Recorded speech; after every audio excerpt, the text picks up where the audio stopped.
Hello, everyone, and welcome to the Addiction Help Podcast, where we discuss the latest in news, sports, and entertainment as it pertains to the world of addiction recovery, and mental health. You guys know the drill by now. I'm Dan Hauser. That's Jessica Miller, editorial director of addictionhelp.com. Jess, another show, another week. Here we are again. Exciting, though. I like that this has become like our Friday routine. It has. And this week's a pretty cool one because Miss Popular Jess has got more listener questions this week. Apparently, when we tell you guys to reach out, everyone just goes ahead and does it to Jess because apparently she is the favorite of the two of us. No, I just have very, very supportive friends who, when I ask, like, what questions do you guys have about addiction? They were like, you know what? Here's some things we want to know, actually. So I had a chance to look at some of them to kind of prep for today's show. They're really, really great questions. And I think there's some really important ones that we don't talk about enough. But really quickly, just a friendly reminder before we get into those questions: like, subscribe, rate, review, send us those questions. As you've seen now, this will be our second episode where we get into listener questions. And I don't know about you, Jess, but these have been some of the more enjoyable episodes that I've done so far because it's really cool to get other people's perspective about what is meaningful and important to them when it comes to addiction and addiction recovery. And at the end of the day, that's what we do. It's for those of you out there, whether you're listening or you're reading Jess's work or you're just wanting to get more information. That is what we do here. That's our ultimate goal. So without further ado, Jess, why don't you kick us off with the first question that you got?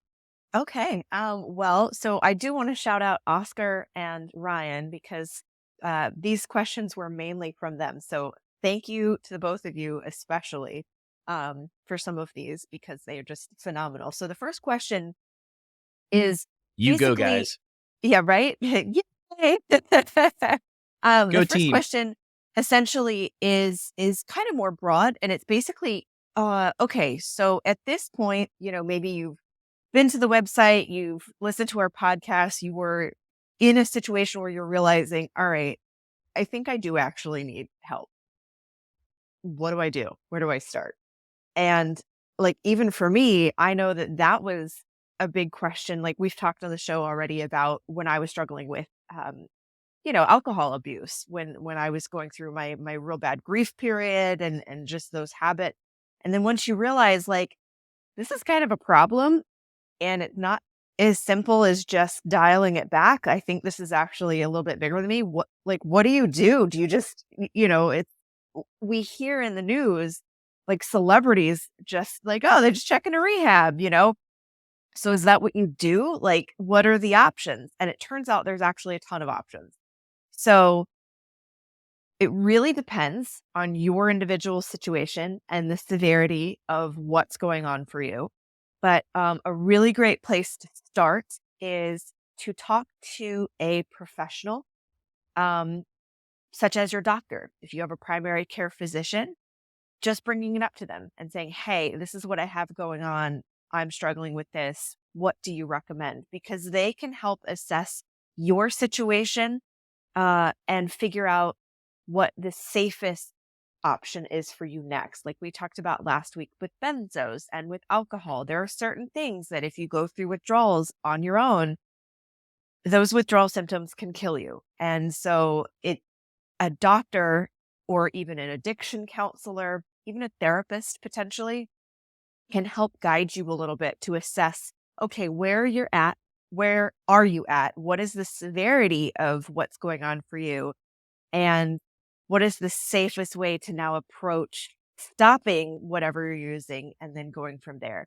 So when you recognize that you might have an issue, one of the first things you can do, like I said, is talk to a professional, like a doctor or somebody in the medical profession.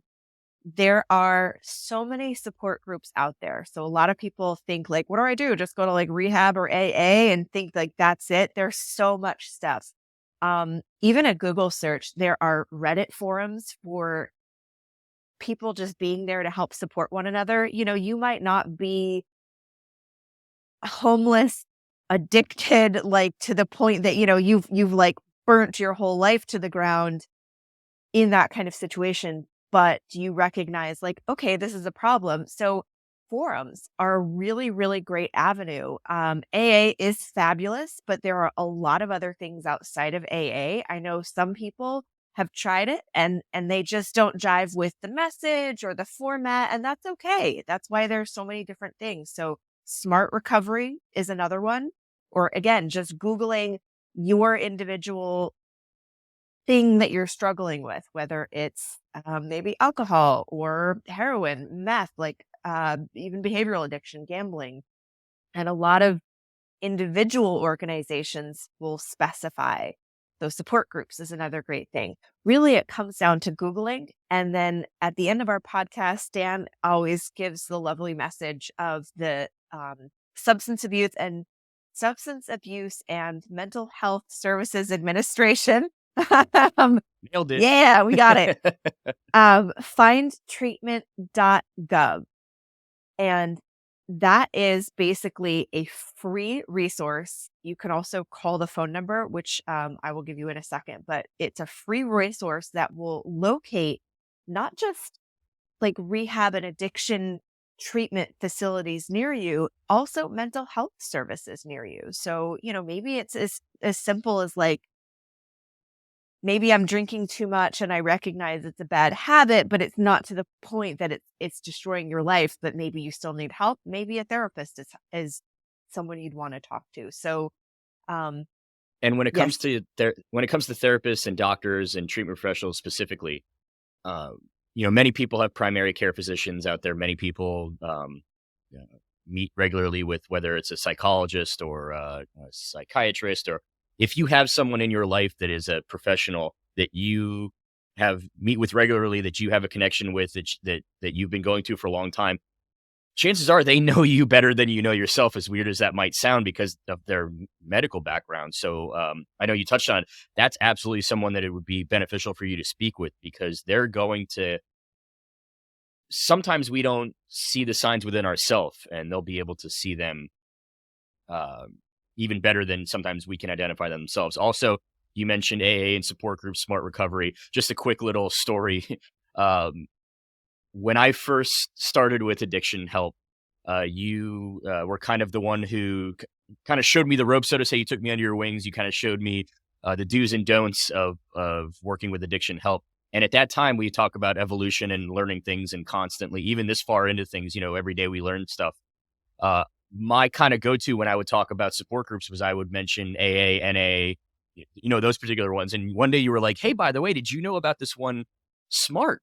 You should talk about them too, because they're a really important one and vital one as well." And at the time, I had no clue what it was, and now, um, thanks to you, I mention them every time that I mention in the same light as AA or NA. I make sure to mention Smart Recovery as well too, because it's another great option for those that, because everybody, things work differently for everybody. We've seen that right, with every step of recovery, and that includes support groups. Leah talked about in her episode how AA wasn't the right thing for her, but she found other outlets and other support groups like Smart Recovery. And so, yeah, I think that's really important as well. So just a little like right. behind the scenes story about how I kind of learned myself about Smart Recovery thanks to you. Thank you. Yeah, that's rad. And it came about for me. I didn't know it existed because I'm not going to put this person out there because this is their story to tell, not mine. But it is somebody that I love very much, and they have been through their own sort of journey and tried AA and liked it, but it just wasn't right. And then when they discovered Smart Recovery, and those aren't the only two, there are plenty of other ones out there. Those are just the you know two offhand that I'm thinking of. But this person then tried Smart Recovery and it was like, oh, okay, this is it. So, again, to very simply answer that question, start with a Google search. Really, a Google search, talk to your doctor, or, if that, because I know sometimes that may not be a viable option for people. Healthcare is expensive and not all of us even have insurance. So, just Googling it and seeing what are your local resources? What are the options for general support? And I'm kind of cheating, so let me know if you want to cut me off, but this kind of really leads into the second question very well. Um, and that was, does everyone have to go to rehab? Because again, like I mentioned, you hear like, oh no, I have a problem. So like, what do I do? And I've known people that have said like, okay, I've got a problem, but it's not necessarily like, something that you would see at an extreme level. So like, what am I going to do? Go to rehab, like lose my job? No, so, So just like the first one, there's a short answer and a long answer to this. So the yeah, short answer is no, you do not necessarily have to go to rehab. Not everyone needs to go to rehab. Rehab is not the only option out there. To expand on that, the longer answer is it depends on a lot of different factors. First off, it depends on the severity of your substance abuse. It depends on the number of symptoms of addiction you may exhibit. And ultimately, at the end of the day, it depends on your personal choice. Because as we've spoken about many times on this podcast, at the end of the day, nobody can force somebody to get help. So if you have it set in your mind that you are not going to rehab, then rehab probably isn't the best answer for you because you're not going to get the most out of it. You're not going to, it won't be successful for you if you don't embrace it and don't choose to do it on your own choice, not somebody else's choice for you ultimately. I Um, do also want to mention, when we talk about rehab, we all, I think, socially, and I did before I started doing this work, we have this image of rehab is where you go, you stay at a facility, you check in for 30 to 90 days, and you're gone on basically like get healthy vacation. And that's one type of rehab. That is the most extreme form. It can be really great for people who, celebrities do it a lot. And that's, I think, why it feels more normalized or why it feels like that's what people do. And I'll get into that in a second. But there are so many tiers of rehab. That is residential rehab or inpatient rehab. Most people are fine doing an outpatient program, which essentially, and again, depending on the level of care that you need and the severity of your addiction, like Dan mentioned, maybe the substances that you're using, whether or not you need detox or medical support, etc. You have outpatient, everything from it. It's basically like you go during the day, but you don't stay overnight, but it's like an all day thing for several weeks to, a couple times a week to even just having a therapist or an addiction counselor that you work with on a very low key basis. And that may change from week to week. So there are many, many different options within just rehab. So when you hear like, oh, do I need to go to rehab? Most people do not need to check themselves into a facility. And I think for celebrities, the reason that that tends to be the go-to, I think, or what you hear about a lot is one of the benefits of an inpatient center is it usually is, you have to travel to go to it. Um, it takes you away from probably your sources, which can be very beneficial to get away from, get away from your drug dealers, get away from the friends that you're hanging out with that are also using or drinking or whatever.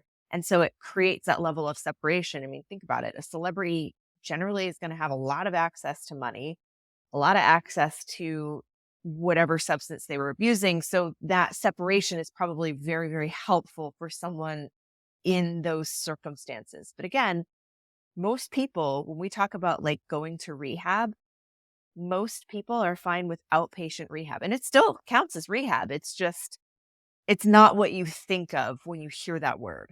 and even within the the umbrella term of outpatient rehab, for those that may need a higher level of medical care, but either don't want to go to inpatient rehab, don't need to, or can't for whatever reason, because as you mentioned, a lot of us, obviously, we have jobs or school or children that we have to look after. I mean, we have, things that we have to do in our daily life that we can't just put on hold.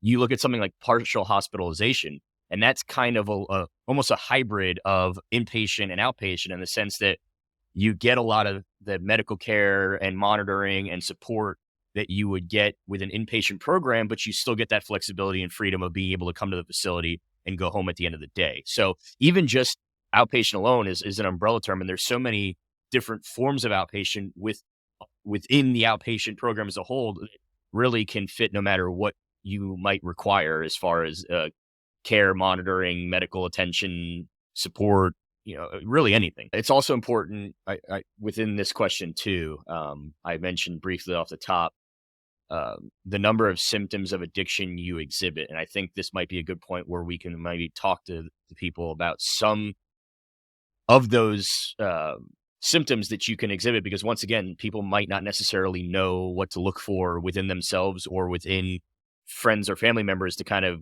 get them on that track. So, Jess, I know you've got a quick little list there of some of the kind of most common symptoms that may identify somebody struggling with addiction that may then need to, look into getting some help if you wanted to just kind of rattle a Sure. few of those off.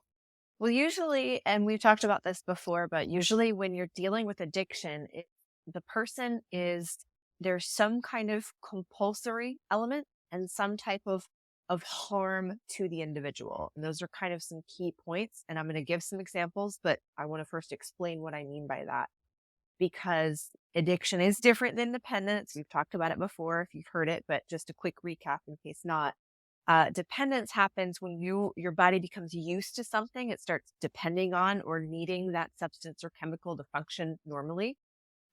Usually like caffeine is a great example. You get headaches if you stop having the caffeine, like that's a sign your body is chemically dependent, but you're not necessarily harming yourself um, by continuing to drink caffeine. So it may not be an addiction. So signs of addiction a lot of times are, the person becomes obsessed with getting the substance. We'll use drinking as an example. So a person who's addicted to drinking are likely putting themselves in dangerous situations, so driving drunk, putting others in dangerous situations too.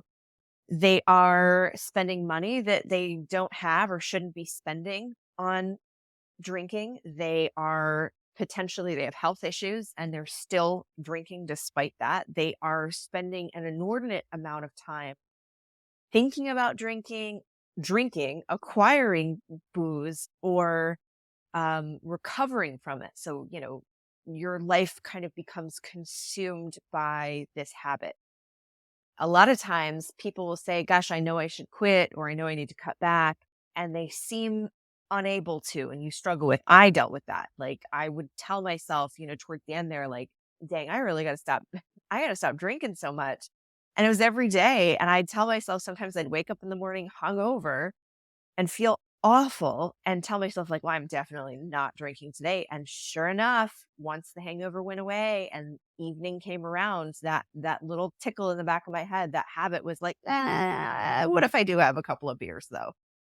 And so that compulsion, despite knowing better, is a very strong sign. And again, it's not just with drinking; it's with any type of substance or sometimes behaviors, but really, it's that lack of control and the fact that it's beginning to cause some kind of harmful effects to you or to others around you, and you continue doing it anyway. I think another important big common sign too is pulling back, so to say, Mm, whether it is losing interest in previously enjoyed activities, isolating yourself from friends and family because you don't want them to see you, whether it's see you yes. using or see you in the state that you're in afterwards, like in your example of being hungover after drinking, Yep. um, Lying about you it know, because or lying about fib it, like, trying. oh, I had a couple of beers with dinner because it tastes good, but yeah, just like not quite telling the truth there. Hiding the evidence too, whether it's hiding empty pill bottles, hiding empty liquor bottles or beer bottles, or hiding drug paraphernalia of any kind is another common one. Also, and this is one that may not always be the case, but it's another thing that it's really obvious to see if it is the case, and that is deteriorating personal hygiene. So Mm. that's not a guarantee for everyone because just everyone's different, and obviously, that's but it's a very easy one to spot if that person is exhibiting that. That obviously there's a reason for that. It's probably more beyond just the fact that they didn't feel like showering in the morning. Also, if you do cut back and you experience withdrawal symptoms, like that's a sign that you've become dependent on the substance and, could probably benefit from some form of help, even if it's just a matter of like, hey, drink extra water or whatever, like talking to a doctor or an addiction counselor, they can guide you throughout that process. And that once again nailed it again. A great segue into our third question that we got, which was asking what clinical assisted withdrawal looks like. So you mentioned, if you notice you start to have withdrawal symptoms, it could be a sign that you need to go to detox, or you need to continue to withdraw in a safe way under medical supervision. So, Jess, if you wanted to, since you already started going down that road, if you want to kind of talk Sure. to us a little bit about clinical assisted withdrawal as well, and what that may look like. Yeah, so it's also known as medical detox. And this is another thing that it really just depends on the individual. And just like with rehab, like we talked about a minute ago, going through the medical detox or the, assisted withdrawal process is going to vary based on what you were taking, how much of it, individual health factors, like if you have any co-occurring issues, mental health issues, or you're on any other medications, how long you were taking stuff for. And there are multiple tiers. It's not just like check into this facility and go through these withdrawals and it's really awful for, 30 days or whatever. It just varies. And many, many, many people can also do it on an outpatient basis. Yes, even the dangerous stuff like alcohol and benzos.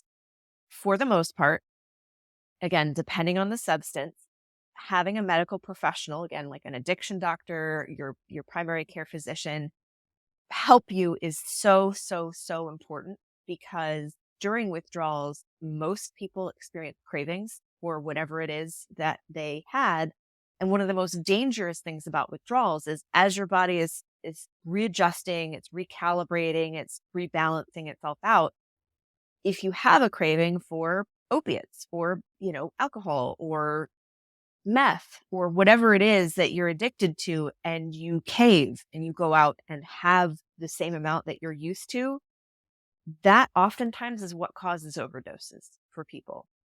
And so what the process looks like, whether it's inpatient and you check into a facility, you get medical monitoring, or outpatient where your doctor basically will give you, here's what to look for, here's what to expect. Sometimes they will prescribe you medication to help you during the process. For example, like opiate withdrawal, whether that's heroin or oxys or anything like that, they might prescribe Suboxone, which is going to work similarly in the brain, kind of help you wean off of that chemical. And it helps not ignore cravings, but it helps lessen cravings. Less, yeah. Basically, what you Yes, talked about, like if you were to then go out and try to drink, your body would reject it. You'd basically get super sick, and you'd be like, I never want to do this again now. that too. Yeah, there's actually medication for people going through alcohol withdrawals, and someone I know actually takes this medication and has found it very, very helpful. That they know if they go out and drink, that medication will make them puke a lot. Like it immediately just, so for them, that compulsory, like, hey, what if you drank today? That feeling that I think some people deal with, they they can ignore that now entirely, because they know, okay, well, if I listen to that voice, I'm going to be miserable. So like there are different medications that do different things that can help throughout the process, that can also make the symptom not as horrible. Like insomnia for a lot of different drugs, medications to help with that. So did you feel like that answered the question? Was that too broad? Was that too rambly? Or No, do you want it to was add to good. it maybe? And like you mentioned off the gate, the level of withdrawal is going to be different for everyone. I feel like now, pretty much every single episode, I end up bringing this back up again. But by now, everyone knows that I just woke up one morning and stopped taking Xanax and Adderall, and I had nothing really happen to me, at least nothing severe enough to the point where I would remember it or required me to go see a doctor or to be hospitalized. Basically, I just stopped in cold turkey and went about my life completely normally, and then you have the gentleman from the Netflix documentary who went tapered by a half a milligram, and it essentially shut his body down. So Right. there's a theme here, I think, for every single one of these questions, and this theme will continue throughout as we go on to the rest of these questions. It's going to vary. Everybody's different. So it's more of just recognizing what you need, listening to your brain, listening to your body, listening to medical professionals if you are seeking their advice, which obviously we've been recommending. and just doing what's best for you so that you can get healthy in a safe way. Because that's the most important thing, is that the reason why these detox facilities exist, the reason why there is medical and clinical assisted withdrawal, the reason why these medications exist is because some of these withdrawal symptoms can be very, very dangerous if they're not properly cared for, attended to, monitored, whatever you want to, however you want to call it. And, while you might think to yourself, well, wait a minute, I'm obviously doing this because I'm suffering from a substance addiction. Why would I then go take a drug when I'm already, but it's not, it's being, well, first off, many of these drugs, whether they're over the counter or prescription, are non-addictive substances, obviously, because they are usually given to those suffering already from addiction. And on top of that, they're given for a very short period of time, and they're done specifically only to address those withdrawal symptoms. And so obviously, once you have passed that stage of withdrawal, you no longer need to take them anymore. And then you can just go about whatever treatment method you have chose, inpatient, outpatient, with your therapies and your various treatments and whatnot that don't involve any sort of medications anymore. So it's not like, oh, I'm going to have to take this there are some that you have to take for an extended period of time, but for the most part, it's not going to be like, oh, they want to put me on this drug now for the rest of my life. What's the point? It's usually just a very short-term thing just to address your withdrawal symptoms while you're going through that process directly. That's a really good point. And I think, and this, we could probably spend an entire podcast just talking about, like, medication assisted treatment, that's MAT for short, and how much that helps, and the stats of how successful people can be when they, have that extra help. It's not cheating. It's not, replacing one drug for another or anything like that. It's very, very different, and it's designed to keep you safe, which is key.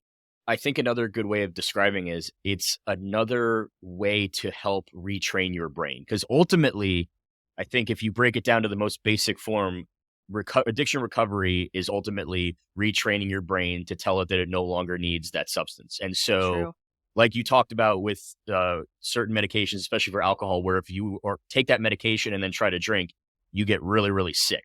Well, that's just a way of telling your brain, hey, don't do this anymore, because if you do, you're going to get really sick and this is not going to be fun. So I think at the end of the day, these medications are just another way to help retrain your brain to no longer want or need whatever the substance was, or actually not even necessarily substance, because we've talked about in previous episodes behavioral addictions too. So really whatever the addiction is too, they can essentially help reprogram your brain to make it realize that it no longer wants or needs whatever it is anymore.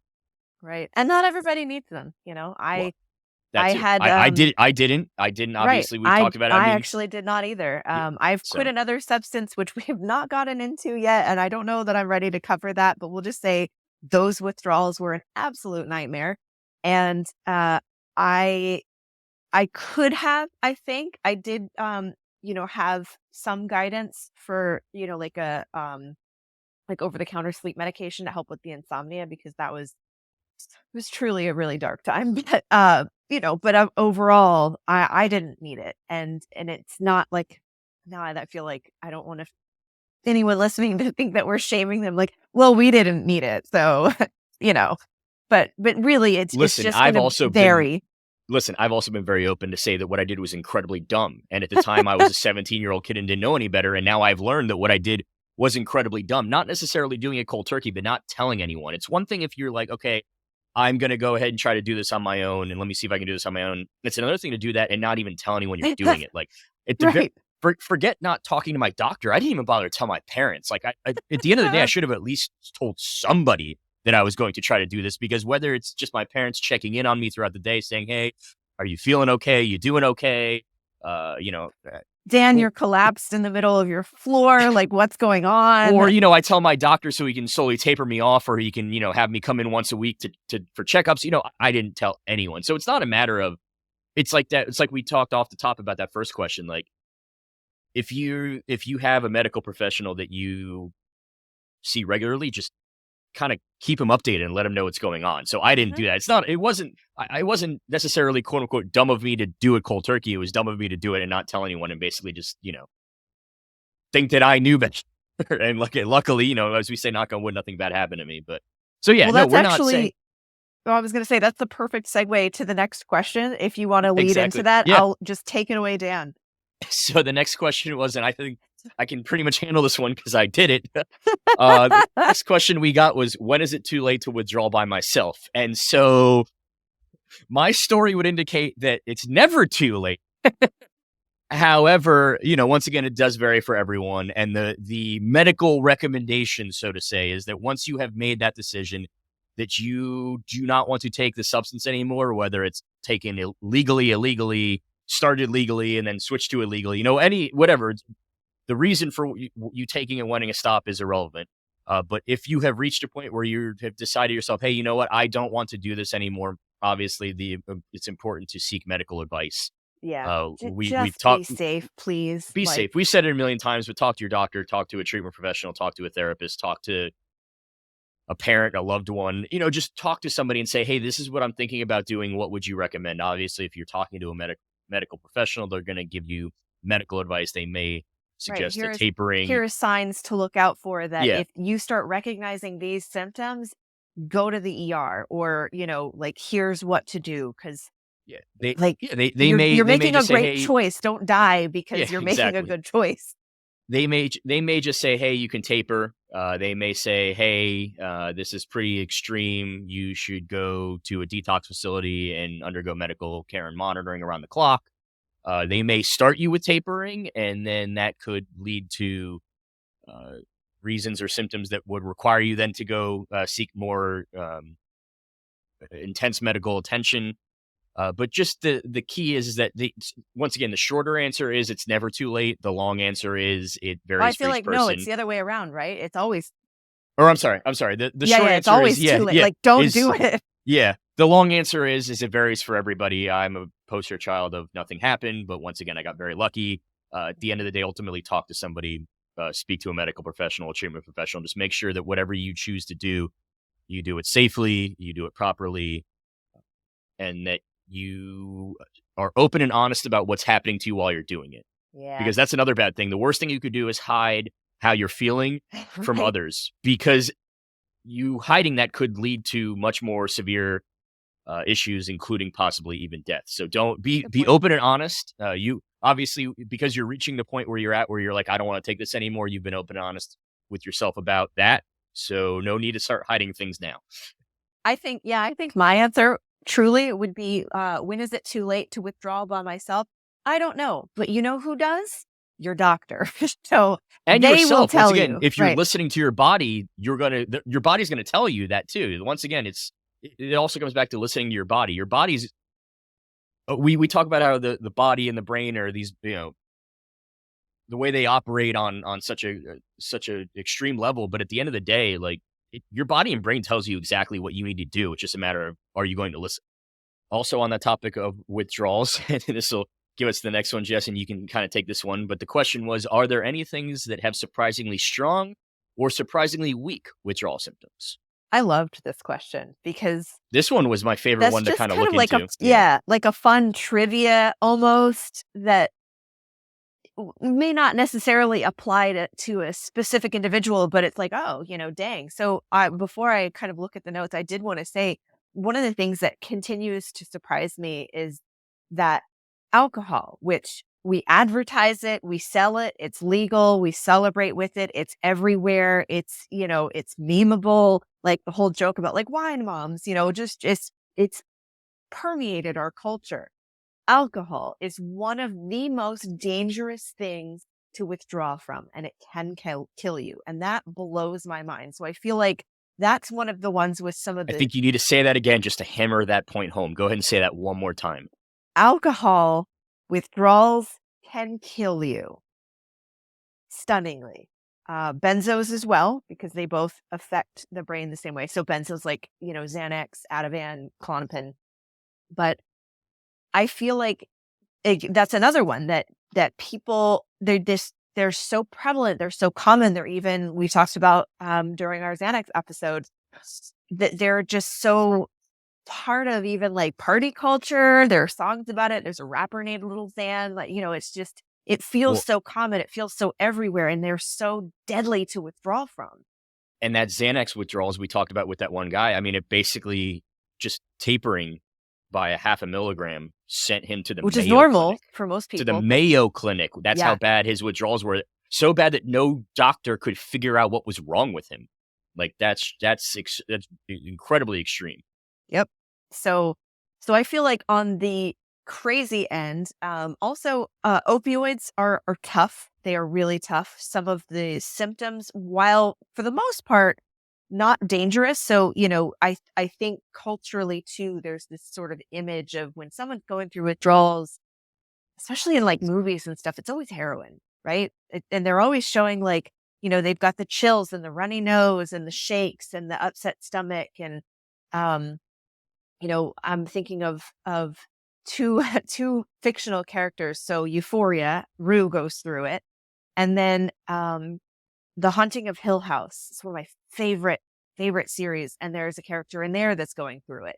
And the way that it's portrayed, yeah, it's really sucky and it's really brutal. And I think again, one of the most dangerous things about opioid withdrawal is because the physical symptoms just suck so bad. A lot of people are like, screw this, I'm done. And they go back to the drug, but because their body has been eliminating it, they go to use their normal amount and it's too much and they overdose. Um, And that's another important factor and reason for many people going into a detox program or doing it under medical care and monitoring. Because for many people, if they had tried to self detox or try to do it on their own cold turkey style, they they do end up experiencing those really uncomfortable, really extreme, really painful withdrawal symptoms. And it gets to a point where they're like, I can't do this anymore.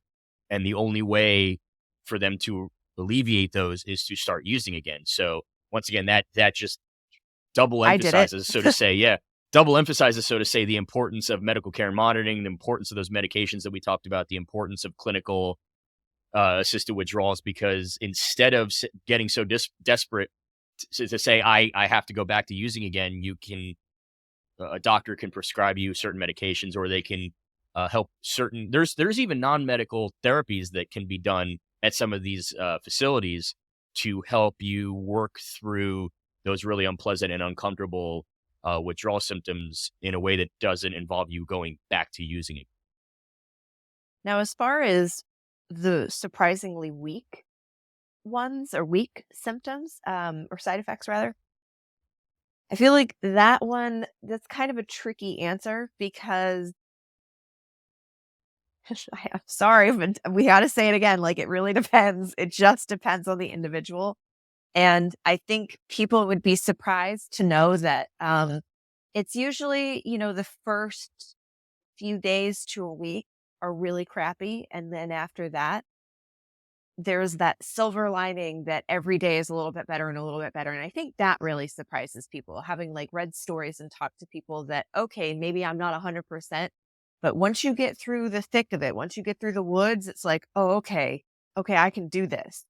And I think not everyone expects that. I think when they're going through what's called acute withdrawals, so the real severe, like 2 to 5 day, it really, really sucks, they think, "Oh my god, there's no end in sight. It's gonna last forever."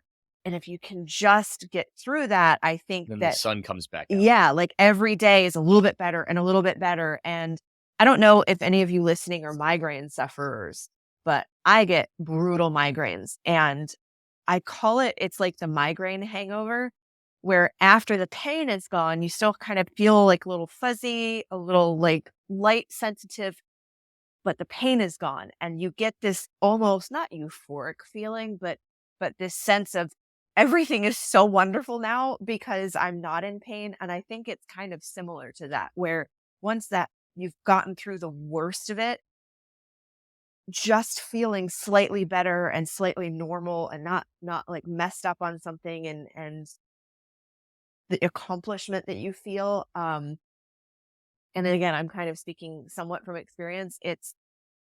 it's surprising and it's really lovely. So I think that would probably be my answer for that question, the weakest side effect. No, I think that's fair. I mean, it's saying what has the weakest side effects. I don't know. It's like saying, Like, what could I do and not, Yeah, suffer at the I end, don't. right? Like, I don't even know how to really describe it, but basically, like, they're none of them are really weak. It's just like less extreme, less deadly, I guess. But it realistically, I mean, if you're considering stopping taking any sort of substance, like we keep saying over and over again, we're broken records at this point. Talk to somebody, talk to a yeah, doctor, talk to a professional, and see what the best way to go about doing it is, because the ultimate goal is to get healthy. And if you're on the verge of death because of you didn't do it properly, then that doesn't accomplish what you're setting out to do. right. And, As it might blunt as that surprise is to you. say. You're right. You're absolutely right. And it might surprise you. You might go through withdrawals and it, like, okay, it's a little uncomfortable, but it's not hell as it's portrayed on TV. I mean, remember that's media. Even people going through opiate withdrawals, it depends once again on your medical history, how your body metabolizes stuff, and how much of it you were taking for how long. So it could be the opposite. It could be a surprising level of like, okay, this is not as bad as I thought. I can totally do this. So keep that in mind. And one final question before we wrap up this week's episode. This one was another really, really good and important one that I'm not sure who exactly asked this one, but thank you to My whoever friend did. Oscar, actually, because they're Shout out to Oscar expecting. then. Yeah. Shout out to Oscar then, because this one I think is another incredibly important one. Not that the other ones weren't, but this one is something that is very, very important to address. And that question is there a genetic predisposition for addiction that expecting parents can test for? Yeah, I love this. So my niece Alejandra is on her way, and I'm convinced. So I'm putting it on the record. It's on the internet. It's forever. I'm convinced that she will arrive on the 24th of this month. She's not due until the 30th, but she's coming the 24th. I'm calling it right now. But anyway, as expecting parents, this is their first child. They're very excited, and that was something that they thought about, like, well, gosh, is that something? Because we, got tested for other genetic markers and things too. So what about addiction? And the short answer is like, not yet, technically, because human DNA is so beyond complex that we're still trying to do tests to figure out what that common denominator is and where on our gene sequencing. So like that pretty ribbon thing that you see, like, the DNA thing, where on that somewhere in our bodies essentially is hey, this is addiction. We know it's a disease, right? And we know that, well, actually, like, being an addict, that is a disease, although anyone can get addicted to things. So gosh, did I just overcomplicate it? Possibly. But basically, at this point, because our DNA is so complicated, we don't totally know yet. We think we'll find it at some point. However, that doesn't mean that there is no precursors or no potential risk, because we do know that addiction seems to run within families. It seems to be hereditary. It is not a guarantee, but chances are if you have addiction issues within your family, it is something to look out for. And while it may skip a generation or it may not impact every person of the family, we talk about this on our website, and shout out to Amanda for doing an amazing job writing this section on this, where basically experts say no young is too young to talk to your kids. Obviously, age appropriate conversation, but it's never too young to talk to your kids about safety with alcohol, with substances, with family history, so that they always have that level of awareness and education about, gosh, maybe this is something that I should keep an eye on versus, and I think honestly that may have helped me even with my drinking. I know that that is something that is technically hereditary in my family. And so when I started struggling with it, I feel like there's a good chance I was kind of like, aha, this is probably bad. because I have that general awareness that I might be at risk for developing such an issue. On that note, that will kind of wrap it up for today. Special shout out to Jess's friends. You all are the real MVPs of today's show. So thank you all for sending in those truly, truly amazing questions. I think those were some great topics. I think those are some things that we kind of skim the surface on in a lot of both our conversations here in the work that you do on addictionhelp.com. Just in general, I think those are some topics that you might skim the surface on, but those are some things that are really valuable to kind of dive deep into more, because they are things that a lot of people are thinking during the process of determining whether they need to get help, the best way to do it, the safest way to do it. Right. We hear And get help, but like, what does that really mean? Yeah. Yeah. And so I think today, those are some great questions to really help better understand what exactly it means to get help. And as we've been talking about all episode, if you are someone who is struggling or a loved one is struggling, help is available. Please go talk to somebody, talk to a doctor, talk to a treatment professional, talk to anyone. Google it, as you mentioned, findtreatment.gov. Jess, you briefly talked about is a great place to find treatment options in your area. That Substance Abuse and Mental Health Services Administration toll-free helpline, which is 1-800-662-4357. That, once again, is 1-800-662-4357. And then, of And course, it's obviously, free. it is is 100% free. Someone will talk to you. Someone will guide you. Someone will point you in the right direction that you need to go in to start the process of getting the help you need.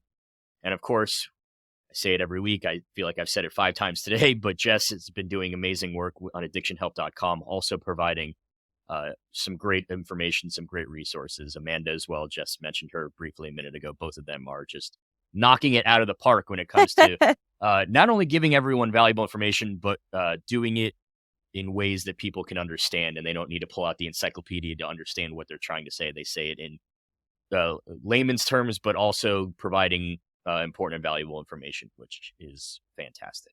So Thanks. but that will wrap it up for today for us. Thank you so much to everyone for tuning in today. Thank you once again to Jess's peeps for sending in those amazing questions. Keep those questions coming, guys. For real. Comment them, message us, because chances are, if you're listening, you may know us. So absolutely. send those questions. And even if not, as you've seen now, we've done it 2 episodes now. If you ask questions, we will answer them, and we will give them the time and attention that they rightfully deserve. Because if you have that question, there's somebody else out there that also has that question. So you are not alone in your questioning. You are not alone in wanting to get help. You are not alone in anything in life. So keep them coming. Keep living a healthy and happy life, because at the end of the day, that's what ultimately matters. And keep living your life your way. Yep. And have a great week, everyone. And we will talk to you all next week. See you guys.